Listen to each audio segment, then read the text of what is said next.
Aujourd'hui, j'aimerais aborder une question qui n'est pas facile. C'est la question suivante. Qu'est-ce qui crée la souffrance? Qu'est-ce qui produit cette souffrance et quelles leçons peut-on en tirer? Encore une fois, comme toutes mes vidéos, ce sont des opinions personnelles. Hein.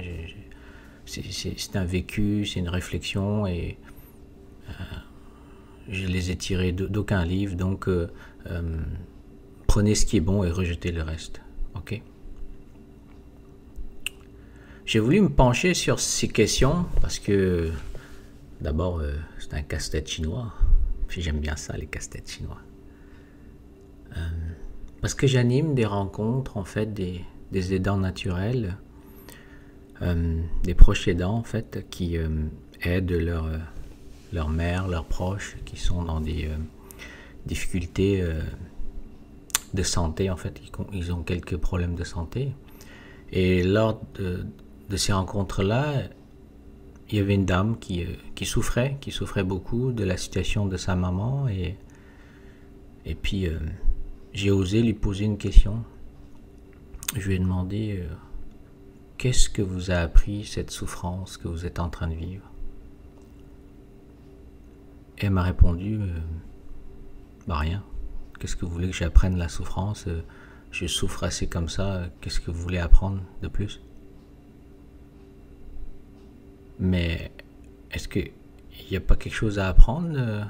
Est-ce que la vie ne veut pas vous apprendre quelque chose? Et ça fait un peu cliché comme question, et surtout venant de moi, qui est accompagnateur pour la croissance personnelle. Et donc, son attitude m'a interpellé, en fait. Et c'est pour ça que j'ai voulu faire cette vidéo. Mais par respect, hein, je respecte la souffrance de chaque personne. Moi-même, j'ai souffert dans ma vie, et puis et une souffrance ne se mesure pas, c'est quelque chose de personnel, intime. Mais dans cette vidéo, je voudrais juste apporter un regard scientifique, si vous voulez, sur le phénomène. C'est tout. Il n'y a pas de jugement, il n'y a pas de critique, et je respecte la souffrance de cette personne. Donc, qu'est-ce qui crée la souffrance? Parce que si on comprend ce qui crée la souffrance, on peut éventuellement percevoir ou avoir quelques pistes de solutions pour ne plus souffrir, n'est-ce pas? Voilà. Pour essayer de répondre à cette question, je vais prendre quelques exemples très concrets. Imaginons cette boîte. Vous la voyez? Cette boîte carrée. Voilà.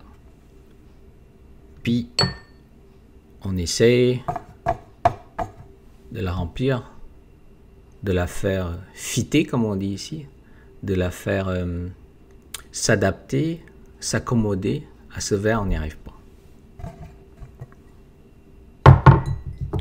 Peut-être à ce contenant, on n'y arrive toujours pas. Peut-être à ce bol, on n'arrive pas non plus. Bien qu'on change de côté, etc., etc.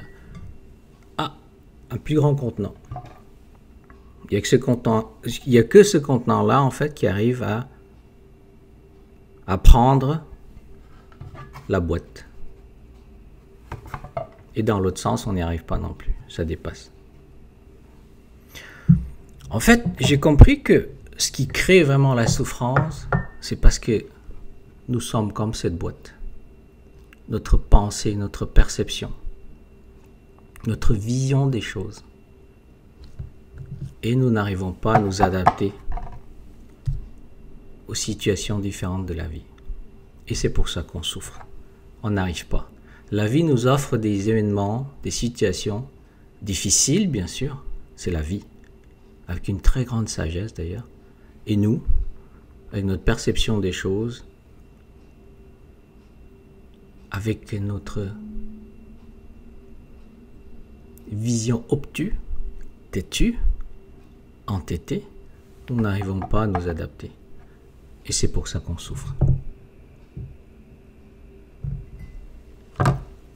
Et régulièrement, la vie nous appelle à apprendre des situations, à comprendre. Mais on est tellement persuadé que c'est ça la vérité qu'on reste dedans. Et on est coincé dedans. On n'arrive pas à sortir. Même s'il y a des personnes, des gens qui nous disent qu'il y a autre chose que cette boîte, on n'y croit pas. On n'y croit pas, on est révolté. À la limite même, on est en colère quand cette personne a même envie de l'insulter. Qu'est-ce que tu racontes? Qu'est-ce que tu racontes? C'est ça la vérité. Qu'est-ce que tu es en train de me baratiner? Ouais.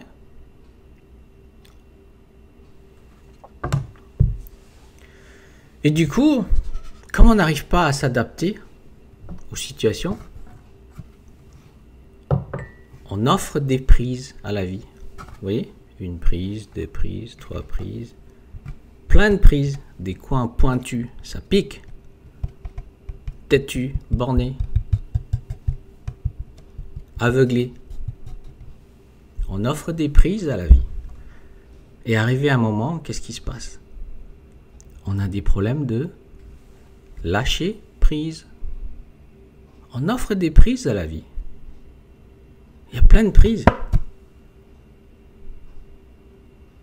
Arrivé à un moment, on n'en peut plus. On souffre. Et on a des problèmes de lâcher prise. Et c'est ça notre problème.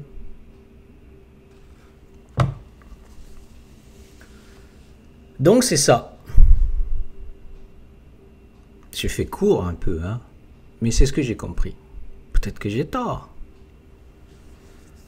Alors puisque nous sommes comme cette boîte, qu'est-ce qu'il faudrait faire en réalité? Quelle leçon peut-on en tirer? Et comment peut-on sortir de cette boîte? Quelle orientation devrions-nous prendre? Ok.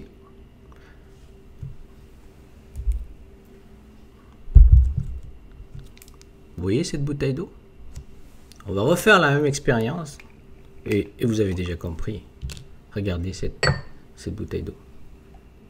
Regardez l'eau.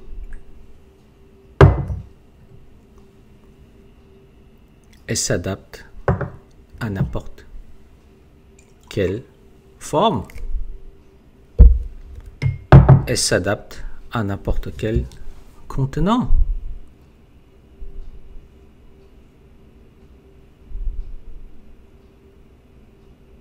Et la vie ne peut pas avoir de prise sur l'eau. Regardez, j'arrive pas à l'attraper, il n'y a pas de prise.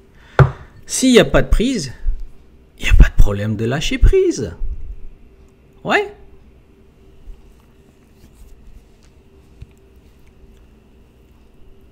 Donc, maintenant la question c'est, comment fait-on pour passer de cet état de boîte, de nos perceptions, là, ce qui se passe, à l'état liquide? En thermodynamique, c'est connu, hein? On passe d'un état solide à un état liquide par des transformations. Il faudrait en fait, pour que l'image soit encore plus réelle, imaginez que cette boîte, c'est un glaçon, quoi. L'eau est gelée ici. Ouais. Eh bien, si vous avez suivi ma première vidéo sur la dépression, on passe par des sauts quantiques.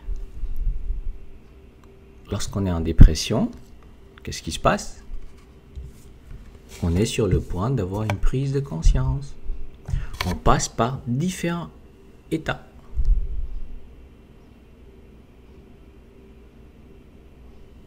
C'est une élévation de conscience, comme on en a parlé dans la première vidéo sur la dépression. Alors, comme on passe par différents états de conscience, au lieu de passer la boîte directement à l'état liquide, qu'est-ce qu'on fait?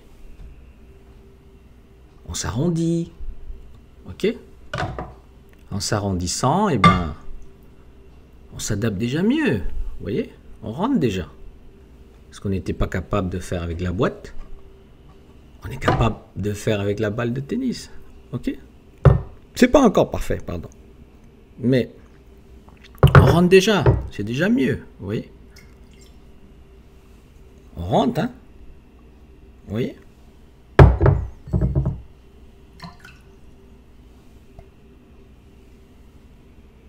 Donc on passe par un état.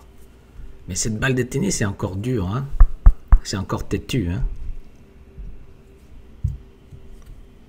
Alors on passe par un autre état. La balle en mousse. On rentre déjà encore mieux. On arrive à aller chercher plus de contenants, de forme, vous voyez?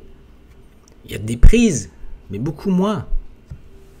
Moins pointu, moins blessant, moins têtu. Vous voyez? Donc c'est ça. Nous devons apprendre à cheminer d'un état solide de la boîte, notre enfermement psychologique de la pensée, vers l'état liquide. Sois comme l'eau et toute ta vie sera une joie.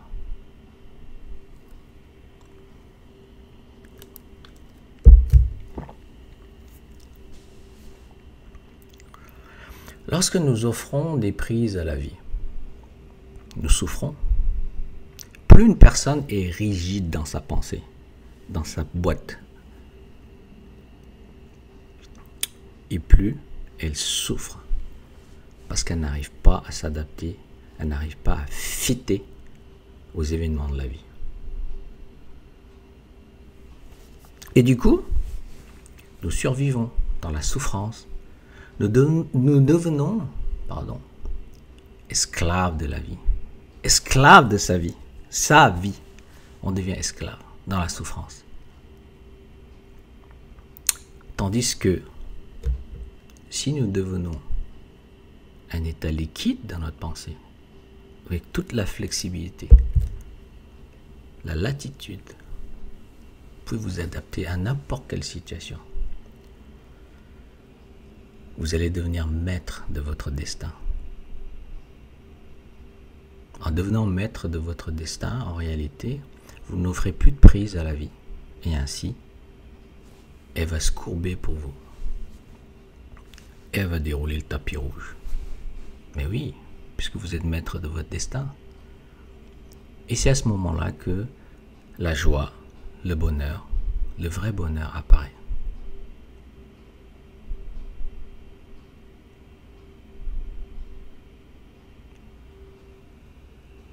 Donc c'est ce que m'a révélé en fait ces deux questions. Et je le dis à moi-même aussi. On n'est pas obligé tout de suite d'atteindre l'état liquide, fluide. Il faut procéder par étapes. Comme les sauts quantiques. Ce sont les dépressions, des souffrances énormes qui nous y amènent, qui nous rapprochent tous les jours du noyau. Et en faisant ces sauts quantiques-là, on se rapproche de l'état liquide. On recherche une fluidité dans notre pensée, dans notre perception, dans notre mentalité. On s'adapte à n'importe quelle situation. Voilà. J'espère que j'ai éclairé un peu vos lanternes.